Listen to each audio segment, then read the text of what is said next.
ప్రకటన గ్రంథం 4వ అధ్యాయము. ఈ సంగతులు జరిగిన తరువాత నేను చూడగా, ఇదిగో పరలోకమందు ఒక తలుపు తెరవబడి ఉండెను. మరియు నేను మొదట వినిన స్వరము భూరధ్వని వలె నాతో మాటలాడగా వింటిని. ఆ మాటలాడిన వాడు, ఇక్కడికి ఎక్కిరమ్ము, ఇక మీదట జరగవలసిన వాటిని నీకు కనపరచెదనెను. వెంటనే నేను ఆత్మవశుడనైతిని. ఇదిగో పరలోకమందు ఒక సింహాసనము వేయబడి ఉండెను. సింహాసనమునందు ఒకడు ఆసీనుడై ఉండెను.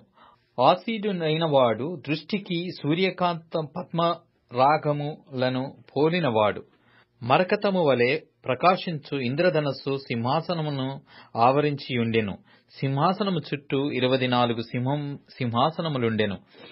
ఈ సింహాసనముల యందు 24 పెద్దలు తెల్లని వస్త్రములు ధరించుకుని తమ తలల మీద సువర్ణ కిరీటములు పెట్టుకొన్నవారై కూర్చుండిరి. ఆ సింహాసనములో నుండి మెరుపులను, ధ్వనులను, ఉరుములను బయలుదేరుచున్నవి.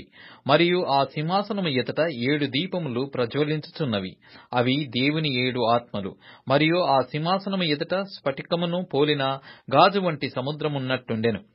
ఆ సింహాసనమునకు మధ్య, సింహాసనము చుట్టూను, ముందు వెనుక కన్నులతో నిండిన 4 జీవులుండెను. మొదటి జీవి సింహము వంటిది, రెండవ జీవి దూడ వంటిది, మూడవ జీవి మనుష్యుని ముఖము వంటి ముఖము గలది, నాలుగవ జీవి ఎగురుచున్న పక్షిరాజు వంటిది. ఈ 4 జీవులలో ప్రతి జీవికి 6 రెక్కలుండెను. అవి చుట్టూను, రెక్కల లోపటను కన్నులతో నిండియున్నవి. అవి భూత వర్తమాన భవిష్యత్కాలములలో ఉండు సర్వాధికారియు దేవుడునగు ప్రభువు పరిశుద్ధుడు, పరిశుద్ధుడు, పరిశుద్ధుడు అని మానక రాత్రింబగళ్ళు చెప్పుచుండును.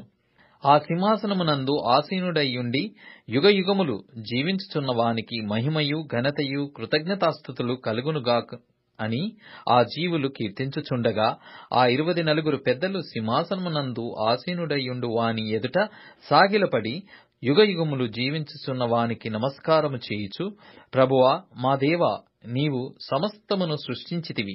నీ చిత్తమును బట్టి అవి యుండెను, దానిని బట్టియే సృష్టింపబడెను గనుక నీవే మహిమ, ఘనత, ప్రభావములు పొందనర్హుడవని చెప్పుచు తమ కిరీటములను ఆ సింహాసనము ఎదుట వేసిరి.